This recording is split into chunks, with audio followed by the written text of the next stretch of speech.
Airtel payments bank savings അക്കൗണ്ടും current അക്കൗണ്ടും wallet service ഒക്കെ ഓഫർ ചെയ്യുന്നുണ്ട്. ഈ ഒരു എയർടെൽ പേയ്മെന്റ്സ് ബാങ്ക് ഓഫർ ചെയ്യുന്ന സേവിങ്സ് അക്കൗണ്ടിന്റെയും കറണ്ട് അക്കൗണ്ടിന്റെയും നിലവിലെ സർവീസ് ചാർജുകളെ പറ്റിയാണ് ഇന്നത്തെ വീഡിയോ.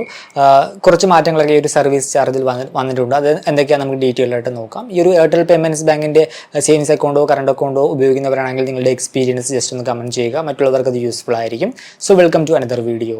വീഡിയോയിലേക്ക് കടക്കുന്ന മുമ്പ് വിവിധ ബാങ്ക് അക്കൗണ്ടുകളെ പറ്റിയും കാർഡുകളെ പറ്റിയും കൂടുതലായിട്ട് അറിയാനും അപ്ലൈ ചെയ്യാനും വിസിറ്റ് fino360.com, ആമസോൺ, ഫ്ലിപ്കാർട്ട് പോലുള്ള ഇ-കോമേഴ്സ് പ്ലാറ്റ്ഫോമുകളിൽ വരുന്ന ഓഫർ അപ്ഡേറ്റ് ടെലിഗ്രാമിൽ കിട്ടാനായിട്ട് ജോയിൻ എൻ്റെ offer Telegram channel. Financial news update മലയാളത്തിൽ എല്ലാ ദിവസവും ടെലിഗ്രാം ചാനലിൽ അപ്ഡേറ്റ് ആയിട്ട് ലഭിക്കാനായിട്ട് join money Malayalam Telegram channel, link in below. ആദ്യം എയർടെൽ പേയ്മെന്റ്സ് ബാങ്ക് ഓഫർ ചെയ്യുന്ന സേവിങ്സ് അക്കൗണ്ട് റിലേറ്റഡ് ആയിട്ടുള്ള സർവീസ് ചാർജുകൾ നോക്കാം. ഒന്നാമത്തെ ഒരു ചാർജാണ് അക്കൗണ്ട് ഫെസിലിറ്റേഷൻ ചാർജ് എന്ന് പറയുന്നത്. അതായത് അക്കൗണ്ട് ഓപ്പൺ ചെയ്യുമ്പോൾ ഒരു ചാർജ് അവർ ഈടാക്കും. ഇതെന്ന് പറയുന്നത് 100 രൂപയാണ് ഈടാക്കുന്നത്. പിന്നെ വരുന്ന മറ്റൊരു ചാർജ് എന്ന് പറയുന്നത് അക്കൗണ്ട് മെയിൻ്റനൻസ് ചാർജ് ആണ്. ജൂൺ 30 വരെ, അതായത് ഈ വരുന്ന ജൂൺ 30 വരെ ഈടാക്കുന്നത് 3 മാസത്തേക്ക് 42 രൂപ പ്ലസ് GST ആണ്. ജൂലൈ 1 മുതൽ ഇത് 50 രൂപ പ്ലസ് GST ആയിട്ട് ഈടാക്കും. സോ അക്കൗണ്ട് ഉപയോഗിക്കുന്നവർ ഓരോ 3 മാസം കൂടുമ്പോഴും ഈ ഒരു അക്കൗണ്ട് മെയിൻ്റനൻസ് ചാർജായിട്ട് 50 രൂപ പ്ലസ് GST നൽകേണ്ടതായിട്ട് വരും. പിന്നെ വരുന്ന മറ്റൊരു ചാർജ് എന്ന് പറയുന്നത് SMS അലർട്ട് ചാർജ് ആണ്. അത് നോക്കിക്കഴിഞ്ഞാൽ നമുക്ക് ഒരു മാസം 5 അലർട്ട് സൗജന്യമാണ്. അത് കഴിഞ്ഞ് കഴിഞ്ഞാൽ ഓരോ SMS അലർട്ടിനും 30 പൈസ പ്ലസ് GST ചാർജ് ഈടാക്കും. മാക്സിമം 100 രൂപ വരെ ഈ രീതിയിൽ SMS അലർട്ട് ചാർജ് ആയിട്ട് ഈടാക്കും. പിന്നെ വരുന്ന മറ്റൊരു ചാർജ് എന്ന് പറയുന്നത് ഡെബിറ്റ് കാർഡുമായി ബന്ധപ്പെട്ടുള്ളതാണ്. നമുക്ക് വിർച്വൽ ഡെബിറ്റ് കാർഡും വരുന്നുണ്ട്, ഫിസിക്കൽ ഡെബിറ്റ് കാർഡും വരുന്നുണ്ട്.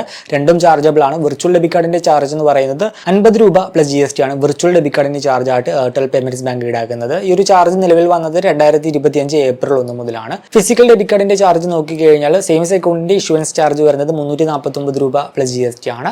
കറണ്ട് അക്കൗണ്ട് ആണെങ്കിൽ 199 രൂപ പ്ലസ് GST ആണ് ഇഷ്യൂവൻസ് ചാർജ് വരുന്നത്. ഇനി ഡെബിറ്റ് കാർഡ് എടുത്തു കഴിഞ്ഞാൽ എല്ലാ വർഷവും ഈ ഒരു ഡെബിറ്റ് കാർഡിന് ആനുവൽ ചാർജ് കൊടുക്കണം. നമ്മൾ കാർഡ് ഉപയോഗിച്ചാലും ഉപയോഗിച്ചില്ലെങ്കിലും ഈ ഒരു ഡെബിറ്റ് കാർഡിന് ആനുവൽ ചാർജ് കൊടുക്കണം. ആനുവൽ ചാർജ് വരുന്നത് 299 രൂപ പ്ലസ് GST ആണ്. ഇനി ATM ട്രാൻസാക്ഷൻ റിലേറ്റഡ് ചാർജ് നോക്കിക്കഴിഞ്ഞാൽ സേവിങ്സ് അക്കൗണ്ട് ആണെങ്കിൽ മെട്രോ ഏരിയയിൽ നമുക്ക് ഒരു മാസം 3 ട്രാൻസാക്ഷൻ നമുക്ക് സൗജന്യമായിട്ട് ചെയ്യാം. Financial transaction plus non financial transaction. Current account ആണെങ്കിൽ മെട്രോ ഏരിയയിൽ നമുക്ക് ഒരു ട്രാൻസാക്ഷനാണ് സൗജന്യമായിട്ട് ചെയ്യാനായിട്ട് സാധിക്കുക. ഇനിയിപ്പോൾ നോൺ മെട്രോ ഏരിയസിലാണെങ്കിൽ നമുക്ക് സേവിങ്സ് അക്കൗണ്ടിൽ നമുക്ക് ഒരു മാസം 5 ട്രാൻസാക്ഷൻ സൗജന്യമായിട്ട് ചെയ്യാം. അതിനകത്ത് ഫൈനാൻഷ്യൽ ട്രാൻസാക്ഷനും പെടും, നോൺ ഫൈനാൻഷ്യൽ ട്രാൻസാക്ഷനും പെടും.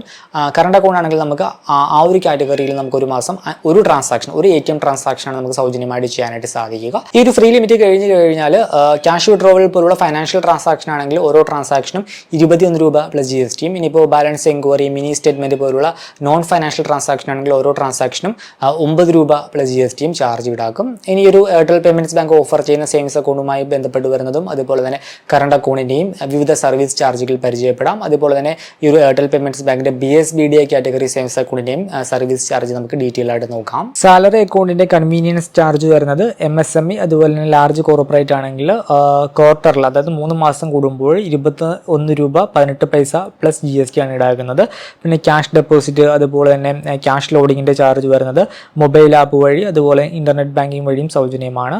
ഇനിയിപ്പോൾ ബാങ്കിങ് പോയിന്റ് വഴി ക്യാഷ് ഡെപ്പോസിറ്റ് അല്ലെങ്കിൽ ക്യാഷ് ലോഡ് ചെയ്യുമ്പോൾ വരുന്ന ചാർജ് വരുന്നത് 25,000 രൂപ വരെ സൗജന്യമാണ്. 25,000 രൂപയ്ക്ക് മുകളിൽ 50,000 രൂപ വരെ ഡെപ്പോസിറ്റ് എമൗണ്ടിന്റെ 0.5%, 50,000 രൂപയ്ക്ക് മുകളിലാണ് ഡെപ്പോസിറ്റ് എമൗണ്ടിന്റെ 0.75% പ്ലസ് GSTയും ചാർജ് ഈടാക്കും. ക്യാഷ് വിഡ്രോവൽ ചാർജ് വരുന്നത് ഒരു മാസം 10,000 രൂപ വരെ ചാർജ് ഇല്ല. മൊത്തത്തിലുള്ള ട്രാൻസാക്ഷൻ എമൗണ്ട് ആണ് പറയുന്നത്. ഒരു മാസം 10,000 രൂപ വരെ ചാർജ് ഇല്ല. 10,000 രൂപയ്ക്ക് മുകളിൽ വരുന്ന ക്യാഷ് വിഡ്രോവലിന് വിഡ്രോവൽ എമൗണ്ടിന്റെ 0.65% പ്ലസ് GST ചാർജ് ഈടാക്കും. പിന്നെ APS വഴിയുള്ള ക്യാഷ് വിഡ്രോവൽ നോക്കിക്കഴിഞ്ഞാൽ ഒരു മാസം 10 ട്രാൻസാക്ഷൻ സൗജന്യമാണ്. ഡെയിലി ലിമിറ്റ് വരുന്നത് 2 ട്രാൻസാക്ഷൻ ആണ്. അങ്ങനെ ഒരു മാസം നമുക്ക് 50,000 രൂപ വരെ ക്യാഷ് വിഡ്രോവൽ സൗജന്യമാണ്. പെർ ട്രാൻസാക്ഷൻ മാക്സിമം ലിമിറ്റ് വരുന്നത് 10,000 രൂപയാണ്. പിന്നെ എയർടെൽ താങ്ക്സ് ആപ്പ് വഴി IRCTC ട്രെയിൻ ബുക്കിംഗ് പേയ്മെന്റ് ചെയ്യുമ്പോൾ വരുന്ന ചാർജ് വരുന്നത് 1.8% ഓഫ് ടിക്കറ്റ് വാല്യൂ ആണ്. അതിന് കൂടുതൽ ഒരു 18% GST കൂടി വരും. ഇനിയിപ്പോൾ ഫണ്ട് ട്രാൻസ്ഫർ റിലേറ്റഡ് ചാർജ് നോക്കിക്കഴിഞ്ഞാൽ എയർടെൽ പേയ്മെന്റ്സ് ബാങ്ക് വഴി Airtel payments bank to Airtel payments bank ആണെങ്കിലും മറ്റു ബാങ്കുകളാണെങ്കിലും ഇന്റർനെറ്റ് ബാങ്കിങ് വഴിയും മൊബൈൽ ആപ്പ് വഴിയും USSD വഴിയും IMBS ആണെങ്കിലും അതുപോലെ തന്നെ NEFT ആണെങ്കിലും സൗജന്യമാണ്. പിന്നെ ട്രാൻസാക്ഷൻ വൈസ് ലിമിറ്റ് നോക്കിക്കഴിഞ്ഞാൽ മിനിമം ക്യാഷ് ഡെപ്പോസിറ്റ് എമൗണ്ട് 10 രൂപയാണ്. മിനിമം ക്യാഷ് വിഡ്രോവൽ എമൗണ്ടും 10 രൂപയാണ്. മിനിമം ഫണ്ട് ട്രാൻസ്ഫർ എമൗണ്ട് വരുന്നത് മൊബൈൽ ആപ്പ് വഴി 10 രൂപയാണ്. Maximum cash withdrawal per transaction 25,000 രൂപയാണ്.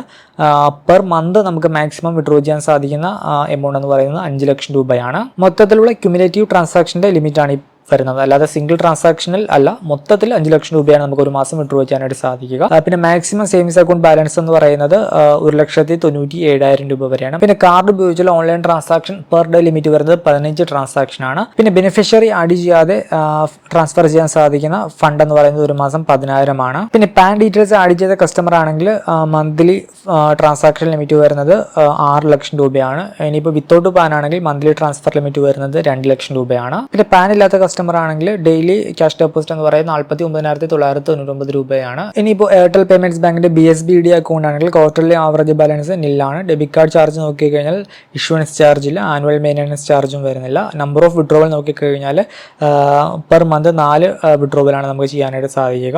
അതിനകത്ത് ഇൻക്ലൂഡിങ് ക്യാഷ് വിഡ്രോവൽ, AEPS, അതുപോലെ തന്നെ ATM വിഡ്രോവൽ എല്ലാം കൂടി 4 ഒരു മാസം നമുക്ക് ചെയ്യുവാനായിട്ട് സാധിക്കും. നമ്പർ ഓഫ് ഡെപ്പോസിറ്റ് വരുന്നത് അൺലിമിറ്റഡ് ആണ്. ക്യാഷ് ബാക്കും കാര്യങ്ങളൊന്നും ആപ്ലിക്കബിൾ അല്ല. അക്കൗണ്ട് ക്ലോഷർ ചാർജ് വരുന്നില്ല. ബാങ്കിന്റെ മറ്റു ചാർജും കാര്യങ്ങളൊന്നും BSBD അക്കൗണ്ടിന് നമുക്ക് ആപ്ലിക്കബിൾ അല്ല. ഇനിയിപ്പോൾ എയർടെൽ പേയ്മെന്റ്സ് ബാങ്ക് ഓഫർ ചെയ്യുന്ന കറണ്ട് അക്കൗണ്ട് നോക്കിക്കഴിഞ്ഞാൽ അക്കൗണ്ട് സബ്സ്ക്രിപ്ഷൻ ചാർജ് വരുന്നത് ഇയർലി സബ്സ്ക്രിപ്ഷൻ ചാർജ് 499 രൂപ പ്ലസ് GST ആണ്. പിന്നെ ബാങ്കിങ് പോയിന്റ് വഴിയുള്ള ക്യാഷ് ഡെപ്പോസിറ്റ് നോക്കിക്കഴിഞ്ഞാൽ ഓരോ മാസവും അപ് ടു 1 ലക്ഷം രൂപ വരെ നമുക്ക് സൗജന്യമാണ്. അത് കഴിഞ്ഞ് കഴിഞ്ഞാൽ ചാർജ് ഈടാക്കും. ക്യാഷ് വിഡ്രോവൽ നോക്കിക്കഴിഞ്ഞാൽ ബാങ്കിങ് പോയിന്റ് വഴി അപ് ടു 75,000 രൂപ വരെ നമുക്ക് ഒരു മാസം സൗജന്യമാണ്. 75,000 രൂപയ്ക്ക് മുകളിൽ വന്നു കഴിഞ്ഞാൽ ട്രാൻസാക്ഷൻ എമൗണ്ടിന്റെ 0.75% പ്ലസ് GST ചാർജ് ഈടാക്കും. ഫണ്ട് ട്രാൻസ്ഫർ നോക്കിക്കഴിഞ്ഞാൽ മൊബൈൽ ആപ്പ് വഴി നടത്തുന്ന ഫണ്ട് ട്രാൻസ്ഫർ സൗജന്യമാണ്. Airtel payments bank to Airtel payments bank ആണെങ്കിലും അതർ ബാങ്ക് ആണെങ്കിലും IMPS ട്രാൻസാക്ഷൻ സൗജന്യമാണ്. പിന്നെ ലിമിറ്റ് നോക്കിക്കഴിഞ്ഞാൽ മാക്സിമം കറണ്ട് അക്കൗണ്ട് ബാലൻസ് എന്ന് പറയുന്നത് 2 ലക്ഷം രൂപ വരെയാണ്. Maximum cash withdrawal per transaction 49,999 ആണ്. Maximum cash withdrawal per month 5 ലക്ഷം രൂപ വരെയാണ്. Maximum cash deposit per month 1 ലക്ഷം രൂപയാണ്.